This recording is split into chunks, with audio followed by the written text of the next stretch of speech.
রাজনৈতিক দলগুলোর সঙ্গে দ্বিতীয় দফার আলোচনা শুরু করতে যাচ্ছে জাতীয় ঐকমত্য কমিশন।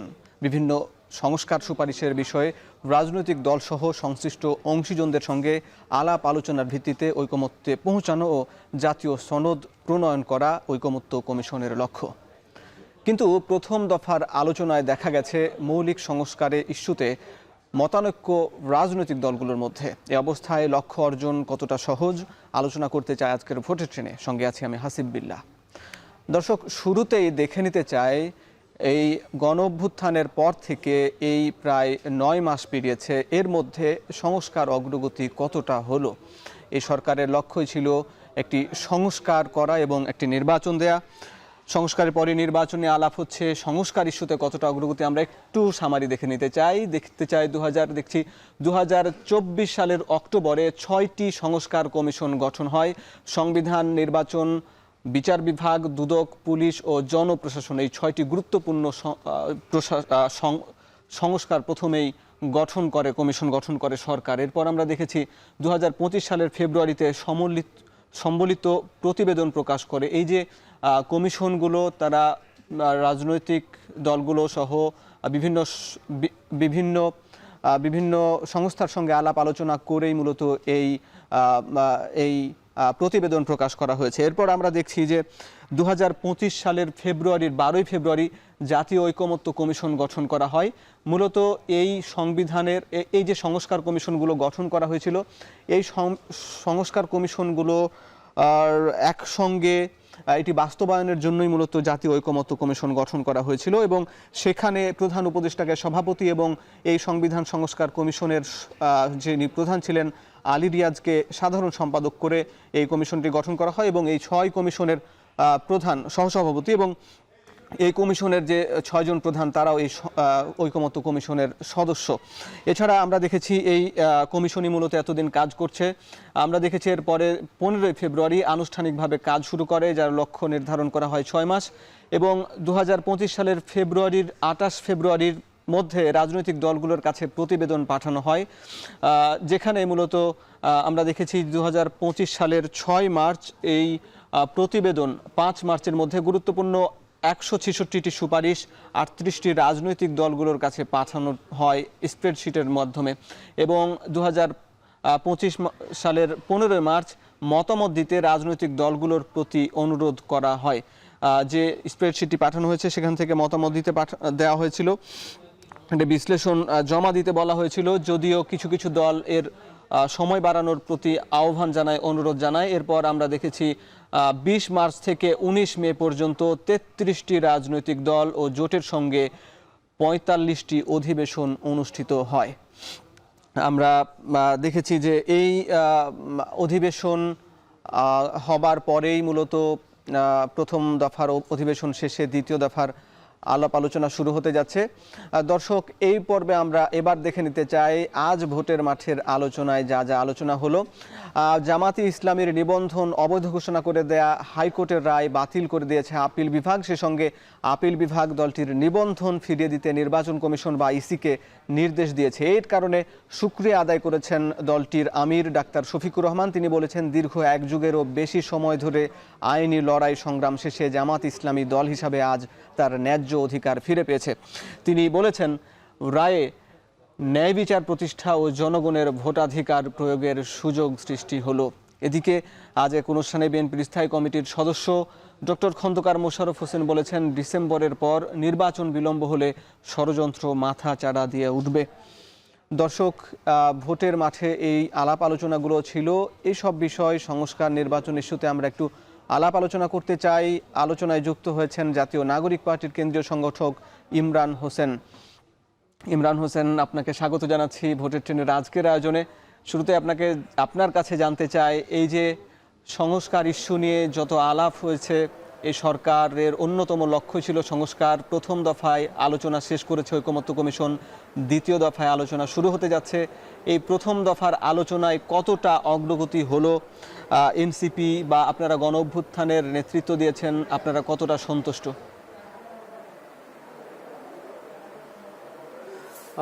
ধন্যবাদ হাসিব ভাই এবং এখন টিভির দর্শকদের ধন্যবাদ। প্রথমত আপনি যেটা বলেছেন যে এই গণঅভ্যুত্থানের পরে আমাদের কাছে সামনে আসলে সংস্কারের আলাপটাকে আরও প্রকটভাবে মানুষের প্রত্যাশার সামনে নিয়ে এসেছে। সংস্কার ইতিপূর্বে একটা সেগমেন্ট অফ পিপল চাচ্ছিল, কিন্তু সংস্কার এখন সামগ্রিকভাবে সকল মানুষের চাওয়ার জায়গায় এসেছে। কারণ এই যে গণঅভ্যুত্থানের মাধ্যমে স্পষ্ট হয়েছে যে এখানে যে স্বৈরতান্ত্রিক কিংবা ফ্যাসিবাদী হওয়ার যে স্ট্রাকচার, যে রাষ্ট্র কাঠামো, ফ্যাসিবাদ গড়ে তোলে যে রাষ্ট্র কাঠামো, এখান থেকে একটা পরিবর্তন লাগবে এবং ভবিষ্যতে যেন কোনো ফ্যাসিবাদ গড়ে উঠতে না পারে তার জন্য এই রাষ্ট্র কাঠামো এবং সংবিধান এটা একটা ব্যাপক আমূল পরিবর্তনের মধ্য দিয়ে আমাদের যেতে হবে। তো ইতিমধ্যেই আমরা খেয়াল করেছি যে অভ্যুত্থানের পরে যে অন্তর্বর্তীকালীন সরকার তারা এই সংস্কারের ব্যাপারে কতগুলো কমিশন গঠন করেছে। কমিশনগুলো ইতিমধ্যেই তাদের রিপোর্ট জমা দিয়েছে, সেই ভিত্তিতে আমরা রাজনৈতিক দলগুলো মতামত দিয়েছি। কিন্তু আমরা আসলে এর মধ্যে দিয়ে লক্ষ্য করলাম যে রাজনৈতিক দলগুলো মতামত দেওয়ার ক্ষেত্রে খুব বেশি আন্তরিক ছিল এরকম না, কিংবা একটা ঐক্যমতের জায়গা তৈরি করার ক্ষেত্রে আন্তরিকতার মধ্যে অনেক ঘাটতি দেখেছি। আমরা যদি জাতীয় নাগরিক পার্টির কথা বলি, আমরা জনগণের এইখানে প্রত্যাশার সাথে আমাদের নিজেদেরকে রেখেছি।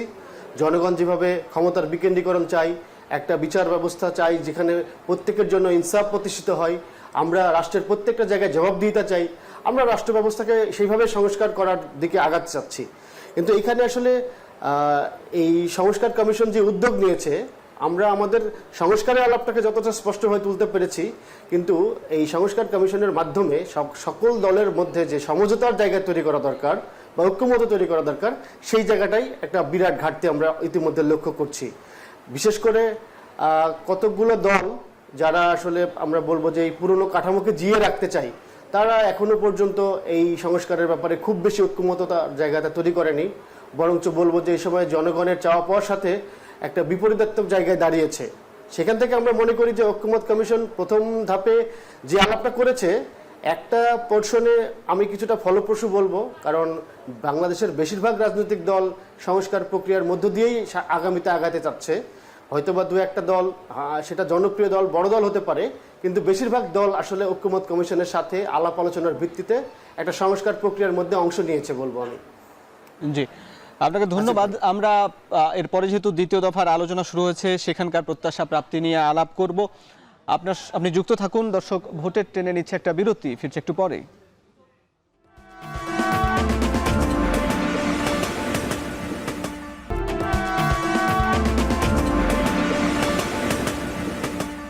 বিরতির পর স্বাগত। দর্শক, দেখছেন ভোটের ট্রেন। আলোচনা করছি জাতীয় নাগরিক পার্টির কেন্দ্রীয় সংগঠক ইমরান ইমনের সঙ্গে। আপনার সঙ্গে যে বিষয়টি আলাপ করছিলাম, যে এই সরকারের দ্বিতীয় দফায় আলাপ আলোচনা শুরু হতে যাচ্ছে ঐকমত্য কমিশনের, সেখানে প্রত্যাশার জায়গাটা কি?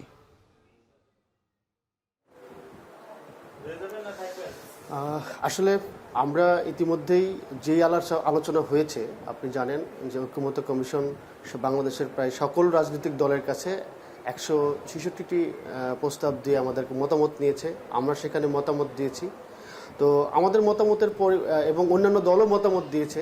এখন আমরা চাই যে আসলে সকল দলের মতামতকে আসলে সন্নিবেশিত করে আমরা ঐক্যমত্যের জায়গাটাকে স্পষ্ট করা, এবং একই সাথে আমরা এখন আশা করব ঐক্যমত্য কমিশনের কাছে কিংবা সংস্কারের কাছে যে আমাদের আসলে এই সংস্কার প্রক্রিয়াটা কোন পদ্ধতিতে বাস্তবায়িত হবে। কারণ আপনারা জানেন যে আমাদের এখানে এই সংবিধান সংস্কারের জন্য নানা রকমের পদ্ধতির কথা নানাভাবে বলে আসছে। আমরা আমাদের জায়গা থেকে খুব স্পষ্ট করেছি যে আমরা এই ঐক্যমত কমিশনের সকল দলের যে মতামত, এই মতামতকে বাস্তবায়নের জন্য আমরা আসলে একটা গণপরিষদ নির্বাচনের কথা বলছি, যাতে জনগণের ম্যান্ডেটের মাধ্যম দিয়ে সংস্কারটা হয়। কারণ আপনারা জানেন যে একটা নির্বাচিত সরকার, যেমন এই মুহূর্তে আমাদের অন্যতম বড় দল জাতীয়তাবাদী দল বিএনপি, ওনারা বলছে যে ওনারা নির্বাচিত হয়ে সরকার গঠন করে নির্বাচিত সরকার মাধ্যমে সংবিধান সংস্কার করবে, কিন্তু এটা টেকনিক্যালি সম্ভব না।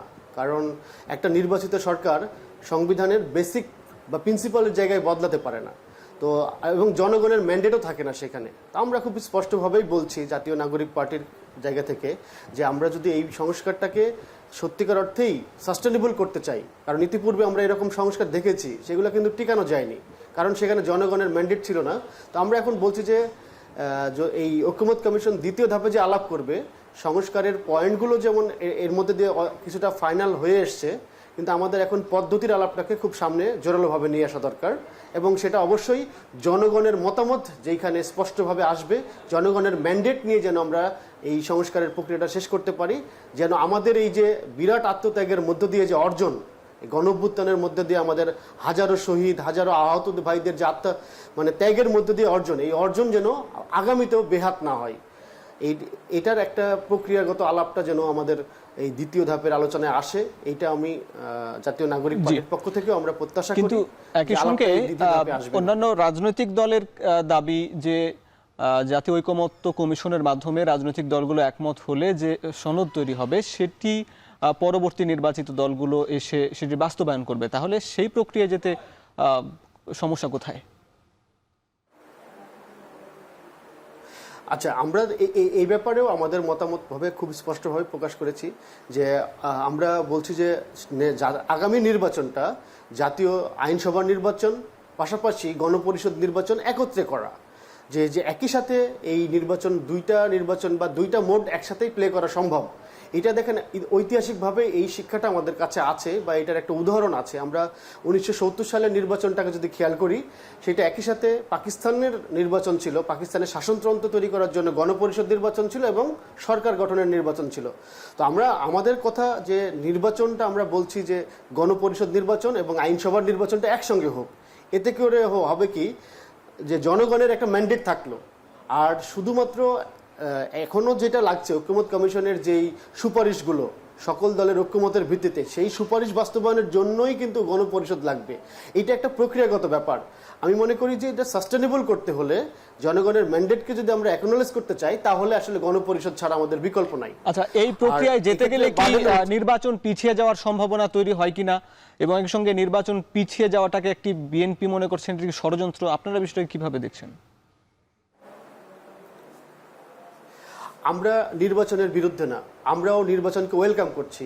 আমরাও চাই এই যে সংস্কার কমিশনের যে আলাপ আছে, এটা যত দ্রুত সম্ভব একটা ঐক্যমত্যের জায়গায় আসুক এবং একটা গণপরিষদ কাম আইনসভা নির্বাচনের মধ্য দিয়ে এই সংস্কার বাস্তবায়ন হোক। কারণ আমাদের আসলে এই যে অন্তর্বর্তীকালীন সরকার কিংবা বলেন গণঅভ্যুত্থানের মাধ্যমে যে প্রত্যাশাটা জন্ম নিয়েছে বা মানুষের পরিবর্তনের যে সুযোগ আছে, আমরা রাষ্ট্রকে নতুন করে ঢেলে সাজানোর যে সুযোগ হাতে পেয়েছি, এইটা কোনোভাবেই ধরেন একটা মাত্র ক্ষমতার হাত বদল করার জন্য তাড়াহুড়া করে এই অর্জনকে বেহাত আসলে হইতে দেওয়া ঠিক হবে না। কারণ আমাদের এই অর্জনের পেছনে যে হাজারো মানুষের জীবন, শহীদ ভাইরা আছে, আহত ভাইরা আছে, তাদের রক্তের সাথে আসলে প্রতারণা করা হবে। এটি কি ডিসেম্বরের মধ্যে সম্ভব কিনা, এই প্রক্রিয়া, সংস্কার প্রক্রিয়া বা গণপরিষদের জন্য নির্বাচন, এগুলো কি ডিসেম্বরের মধ্যে সম্ভব কিনা? দেখেন, আসলে টাইম ফ্রেম কাজের উপরে নির্ভর করছে। আমরা চাই যে যত দ্রুত সম্ভব। আমরা আমাদের জায়গা থেকে আমরা কিন্তু বিভিন্ন মাধ্যমে স্পষ্ট করে বলেছি যে আমরা কোনো নির্দিষ্ট টাইমের কথা বলছি না, আমরা বলছি যে এই কাজটা শেষ করতে হবে। আমরা সংস্কার এবং একই সাথে দেখেন এইখানে বিপুল মানুষের গণহত্যার সাথে যুক্ত, এখানে এই যে বিগত স্বৈরাচার এবং তাদের দোষররা এখনো পর্যন্ত আছে, তাদের বিচার প্রক্রিয়া শুরু হয়েছে। এই বিচার প্রক্রিয়াটাও এটা দৃশ্যমান হোক, বিচারের একটা রোডম্যাপ আসুক, সংস্কারের একটা রোডম্যাপ নিয়ে আপনি আগান। নির্বাচনের টাইম নিয়ে আমাদের কিন্তু কোনো বিতর্ক নাই। আমরাও চাই যত দ্রুত সম্ভব এই নির্বাচন এবং সংস্কার প্রক্রিয়া, বিচার প্রক্রিয়া শেষ হোক। কারণ বাংলাদেশ একটা ট্রানজিশনাল পিরিয়ডে আছে, এই সময় আমরা নানা রকমের সংকটের মধ্যে আছি। আমরা মনে করি যে এই ট্রানজিশনাল পিরিয়ডটা যত দ্রুত সম্ভব শেষ হোক, এই চাওয়াটা আমাদের জায়গা থেকে আছে এবং আন্তরিকভাবেই আমরা সেটা চাই। জি, এই সংকট থেকে দেশ জাতি উত্তরণ করুক, এটি মানুষের চাওয়া। আপনি যুক্ত থাকুন। দর্শক, ভোটে টেনে নিচ্ছে আরও একটা বিরতি, ফিরছে একটু পরেই।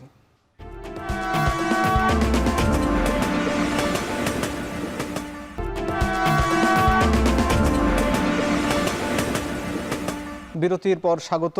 আলোচনা করছি জাতীয় নাগরিক পার্টির একজন নেতার সঙ্গে, জনাব ইমরান ইমন। আমরা দেশের সংস্কার নিয়ে আলাপ করছিলাম, রাজনৈতিক দলগুলোর সংস্কার নিয়ে একটু আলাপ করতে চাই। এনসিপি পুরনো রাজনৈতিক দলগুলো থেকে কতটা শিক্ষা নিয়ে সংস্কার প্রক্রিয়ায় রাজনৈতিকভাবে নিজেদের দলকে গুছালো?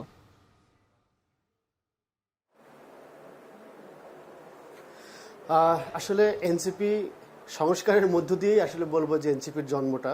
কারণ আপনারা জানেন যে গণঅভ্যুত্থানের মধ্য দিয়ে একটা বিষয় খুব স্পষ্ট হয়েছে যে আমরা পুরনো ব্যবস্থার মধ্য দিয়ে আর নতুন করে আগাতে পারবো না।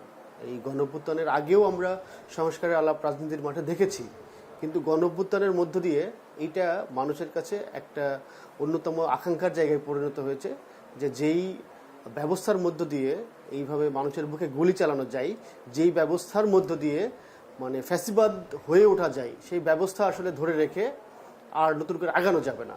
তো এই সংস্কারের আলাপটা যেভাবে আমাদের সামনে এসেছে, একই সাথে রাজনৈতিক দলগুলোর জন্য আমাদের জন্য মেসেজ যে আমরা যে পুরনো ধাঁচের রাজনৈতিক কাঠামো নিয়ে চলেছি, রাজনৈতিক সংস্কৃতি নিয়েছে, এইখানে সংস্কৃতি নীতি আমাদের দেশে প্রতিষ্ঠিত হয়ে যাচ্ছে, যে সংস্কৃতির ভিত্তিতে আমাদের এখানে আসলে এই যে জবাবদিহিতাহীন রাষ্ট্র ব্যবস্থা, এটার কিন্তু অন্যতম চর্চার শুরুটা কিন্তু রাজনৈতিক দলের মধ্যে থেকেই দেখেছি আমরা। মানে দলের মধ্যেও কোনো গণতান্ত্রিক চর্চা নেই, এখানেও একটা পরিবারতান্ত্রিক আবহাওয়া দেখেছি আমরা, এক ব্যক্তির কাছেই সমস্ত নিয়ন্ত্রণ রাজনৈতিক দলগুলোর মধ্যে। তো এর বিপরীতে আসলে আমরা রাজনৈতিক সংস্কৃতির পরিবর্তন দরকার এবং রাজনৈতিক দলের মধ্যেও কালচারাল যে মানে চেঞ্জেস দরকার। আমরা মনে করি যে এই শিক্ষাটা আমরা গতানুগতিক রাজনৈতিক দলের মধ্যে দেখতে পাই নাই, যার ফলে দেখতে পান নাই। এই কারণে আপনারা আপনাদের সংস্কার, আপনারা দল গঠন, আপনারা নিজেদের মধ্যে আপনারা এই সংস্কার চান, আপনারা বলছেন, কিন্তু আপনাদের মধ্যে কতটা সংস্কার হলো আমরা যখন দেখছি যে যখন বিভিন্ন একইভাবে আগের মতো শোডাউনের রাজনীতি কিংবা অনেকের কাছ থেকে বা চাঁদাবাজির রাজনীতি, অনেকের নামে অভিযোগ পাওয়া যায়, এর সঙ্গে এই যে মব কালচারের যে অভিযোগ উঠে, আসলে সেখানে সমন্বয়ক বা বিশেষ করে এনসিপির নেতাদের অনেককে দেখা যায় বা শোনা যায়, আসলে এই জায়গাগুলো থেকে কিভাবে আপনাদের অবস্থানটা পরিষ্কার করবেন, জাতির কাছে কি বার্তা দেবেন? আসলে যেইটা বলছেন চাঁদাবাজি কিংবা হাট দখল, মাঠ দখল, ঘাট দখল, এগুলো চলছে বাংলাদেশে, আমি বলবো যে 5 আগস্টের আগে এইটা যেভাবে প্রচলিত ছিল এটার খুব বড় পরিবর্তন আমরা এখন পর্যন্ত দৃশ্যমান হতে দেখছি না। এইটার অন্যতম কারণ আমার মনে হয়েছে যে এখানে আমাদের আইন শৃঙ্খলা পরিস্থিতি এখনও একটা স্থিতিশীল অবস্থার মধ্যে নাই। এখানে আমাদের পুলিশ খুব বেশি এখনও ফাংশনাল হয়ে উঠতে পারেনি, তাদের একটা বড় ধরনের রিকনসিলিয়েশনের মধ্যে দিয়ে যেতে হচ্ছে। আর এনসিপিকে যদি বলেন পার্টিকুলারলি, আমি বলবো যে এই ঘটনাগুলোর আমরা দু একটা বিচ্ছিন্ন ঘটনা ঘটেনি সেটা বলবো না, কিন্তু ঘটনার সংখ্যাটা এনসিপির জায়গা থেকে খুবই নগণ্য। আমরা সেগুলোকে খুব শক্তভাবেই নিয়ন্ত্রণ করার চেষ্টা করেছি। আপনারা যদি খেয়াল করে দেখেন যে আমাদের এখানে দু একটা যেরকম অভিযোগ আসছে, আমরা সেই অভিযোগের ব্যাপারে তাৎক্ষণিক ব্যবস্থা নিয়েছি। জি, অনেক ধন্যবাদ। আপনারা বলছেন যে শক্ত হাতে দমন করার চেষ্টা করছেন। দর্শক, এতক্ষণ যুক্ত ছিলেন নাগরিক পার্টির এক নেতা, আপনারা দেখলেন, যারা দেখেছেন সবাইকে ধন্যবাদ জানিয়ে শেষ করছি ভোটের ট্রেন।